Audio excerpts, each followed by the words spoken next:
하나님께서 우리에게 주시는 말씀은 시편 80편 17절로부터 19절까지의 말씀입니다. 한 절씩 받들어 봉독하겠습니다. 주의 오른쪽에 있는 자 곧 주를 위하여 힘있게 하신 인자에게 주의 손을 얹으소서. 그리하시면 우리가 주에게서 물러가지 아니하오리니 우리를 소생하게 하소서. 우리가 주의 이름을 부르리이다. 만군의 하나님 여호와여, 우리를 돌이켜주시고 주의 얼굴의 광채를 우리에게 비추소서. 우리가 구원을 얻으리이다. 아멘.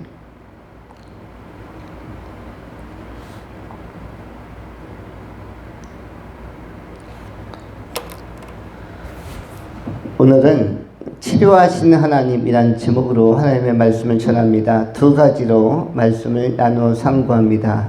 첫 번째, 참된 소망. 두 번째, 참된 신앙.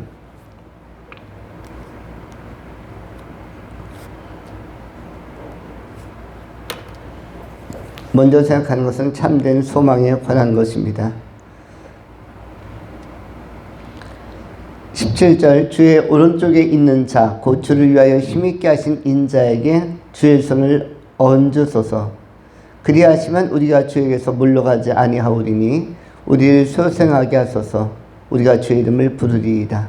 17절과 18절은 하나님을, 여호와를 앙망하고 소망하는 사람의 간절한 호소와 기도가, 간구가 담겨져 있습니다.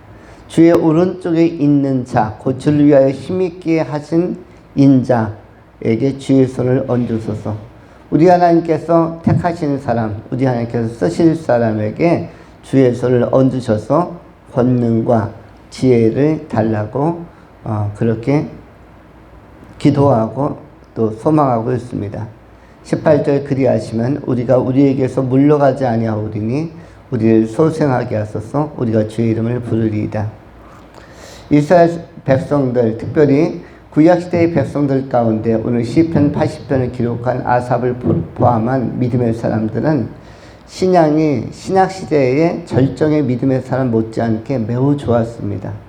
오늘 현대의 그리스도인들에게 배지 한 장씩을 주고 A4용지 한 장씩 주고 볼펜 나눠주고 당신의 시편을 써보십시오. 각자의 고백을 담아 간구의 시, 소망의 시, 참여의 시를 써보십시오 하면 시편 80편 같은 이런 시를 쓰실 수 있겠습니까? 여러분에게 이 예배 끝나기 전까지 한 장씩을 써서 제출하십시오 하면 여러분은 어떤 기도의 제목, 어떤 고백의 내용, 어떤 시편을 쓰실지 알 수 없습니다.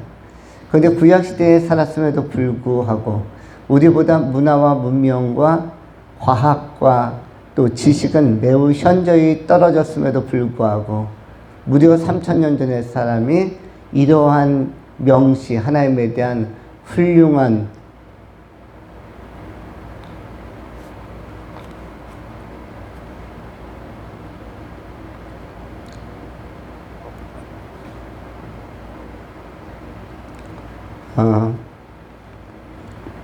그들에게 참된 소망이 있었겠는가? 참된 소망은 오직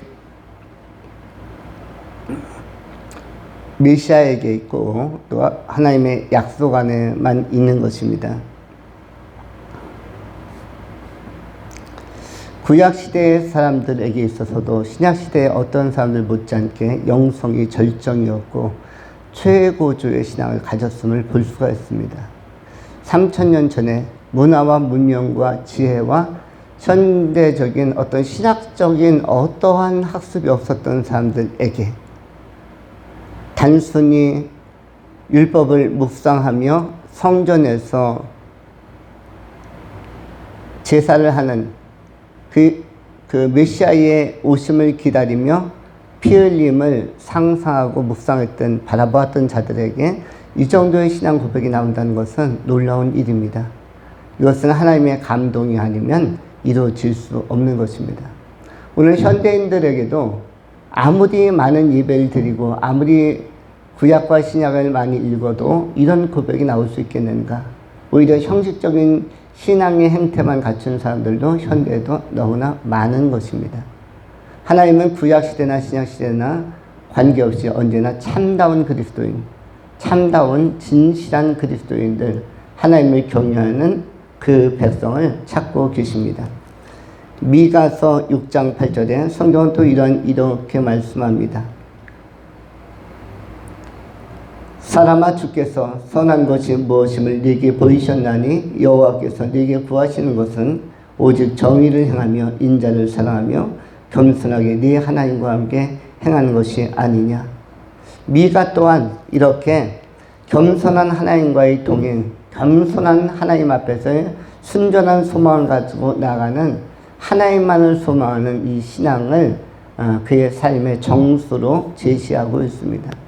오늘 이 시대에 복음을 알고 신약시대를 경험하고 예수를 경험한, 또한 성령을 경험한 1세대 교회 시대에 우리들 또한 마찬가지입니다.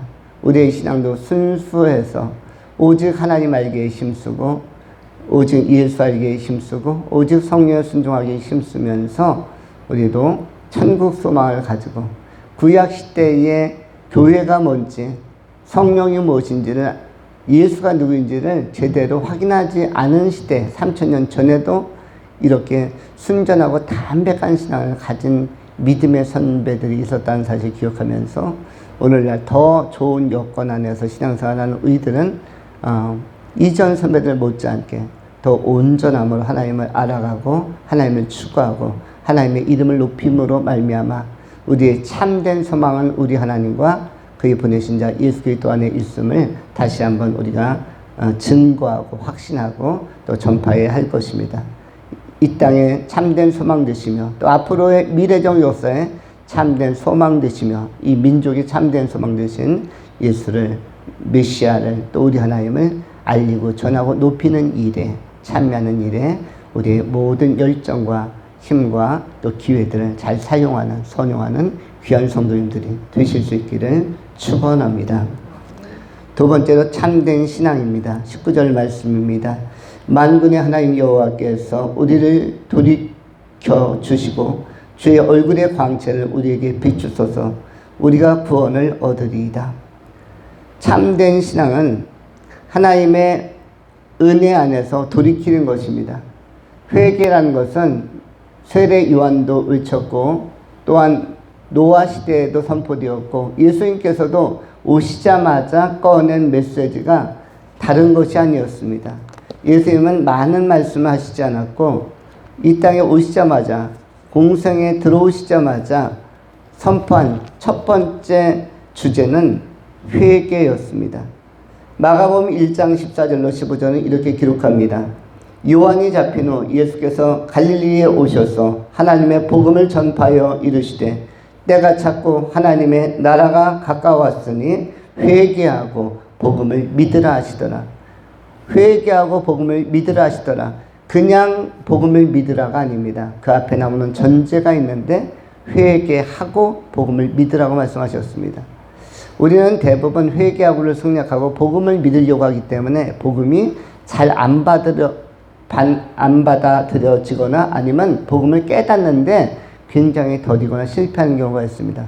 회개라는 선행 작업이 앞서야 하는데 회개 없이 복음을 듣고 예수가 구원자라는 말을 준 세뇌와 같이 받아들이려고 하다 보니까 시간이 지나고 신앙생활을 5년, 10년 하면 더 깊어져야 하는데 원점으로 들어와서 처음 믿을 때나 안 믿을 때 상태로 이렇게 초기화되는 경우가 있을 수 있다는 것입니다.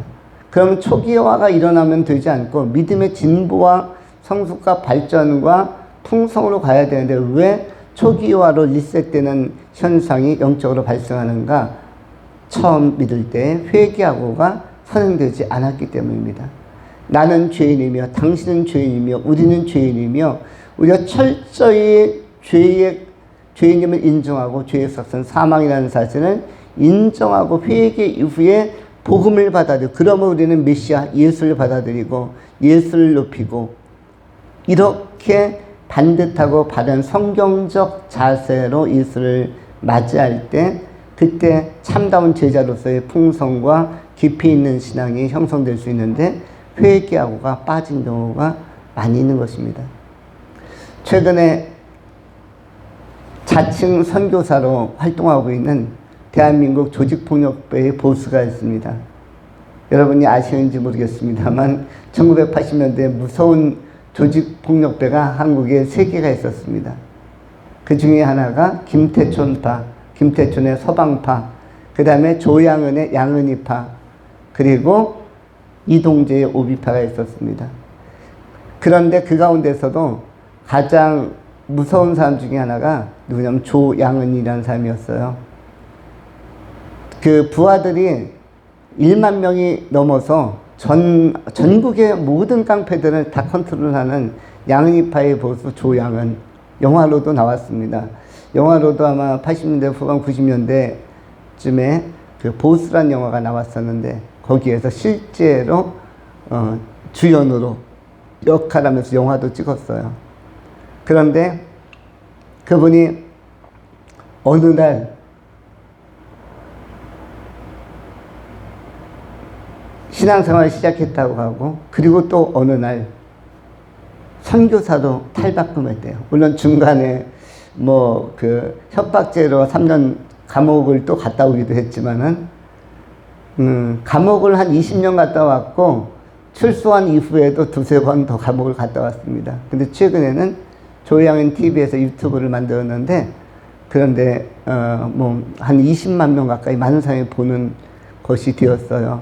그런데 거기에 조양은이라는 분이 당시에 어떻게 자신은 사람들을 공격하고 제압했는가, 어떻게 라이벌 조직을 와해시켰는가, 어떻게 보복했는가, 이런 것을 실감나게 이야기를 해줍니다. 그런데 자신이 크리스찬이 된 것은 어머님이 많이 기도했다고 합니다.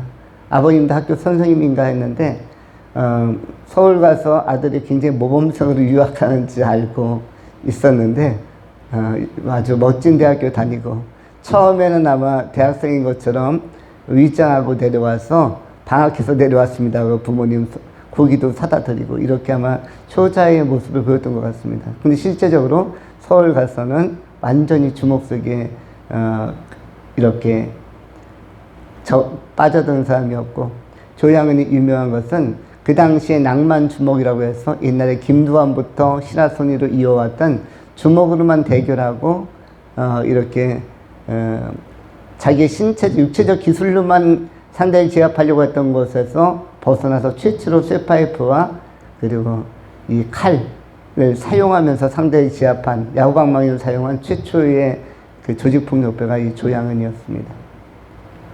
많은 사람들은 선교사님, 선교사님 부르면서 이분을 따릅니다. 그런데 궁금한 게 있어요.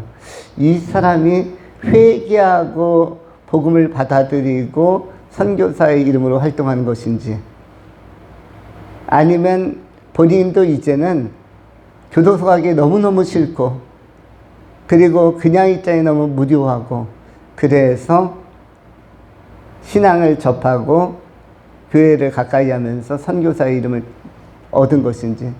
선교하면 누구 선교하겠습니까?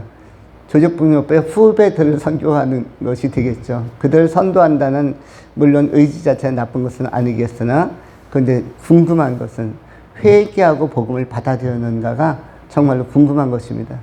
회개하고 복음을 받아들여서 정말 거듭나서 은혜로운 선교사로서 남은 생애를 바울처럼 이전에는 죄인의 길수였으나 이후에는 복음의 사자로서 빛의 전달자로, 말씀의 전달자로 쓰임 받고자 한다면 좋은 일일 것입니다.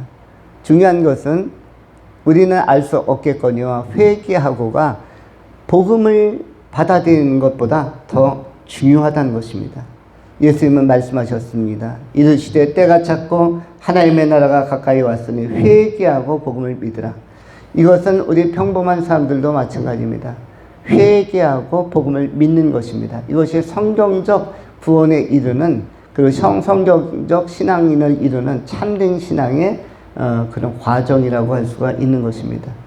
우리 자신들도 우리가 반성적으로 성찰하면서 회개하고 복음을 믿는, 회개하면서 복음을 깨달아가는, 회개하면서 복음을 추구해가는 지혜로운 제자들, 예수님의 사도성이 빛나는 제자들, 그들의 공통점은 회개하고 철저히 회개하고, 베드로 같은 경우도 좌충우돌하며 시행착오를 반복하면서 회개하고 결국은 요한복음 21장에서 복음을 믿고 예수를 따르고 예수를 전한 사람으로 기록되어져 있는 것과 같이 우리 또한 복음을 제대로 전하는, 회개하고 활동하는, 회개하고 움직이는 참된 신앙인들이 되실 수 있기를 축원합니다. 기도하겠습니다. 할렐루야. 거룩하시며 존귀하시는 하나님, 오늘 참된 신앙의 가치, 참된 신앙인의 소중한 모습을 말씀을 통하여 비추어 보았나이다. 회개하고 복음을 받아들인 사람들에게 성령의 충만함을 주시고 하나님의 영광을 아는 광채, 하나님의 영으로 충만한 정말 성령으로 충만한 그런 밝은 얼굴빛으로 우리를 비추어 주시고, 우리는 남은 생에 빛의 사자로서 어둠이 있는 곳에 빛을 전달하고 따뜻함과 화평을 선물하는 그런 평화의 사도로, 그리스도의 편지로 잘 쓰임받는 모든 성도님들이 되게 하여 주시옵소서. 신실하신 우리 구주 예수 그리스도 이름으로 축복하며 기도하옵나이다. 아멘.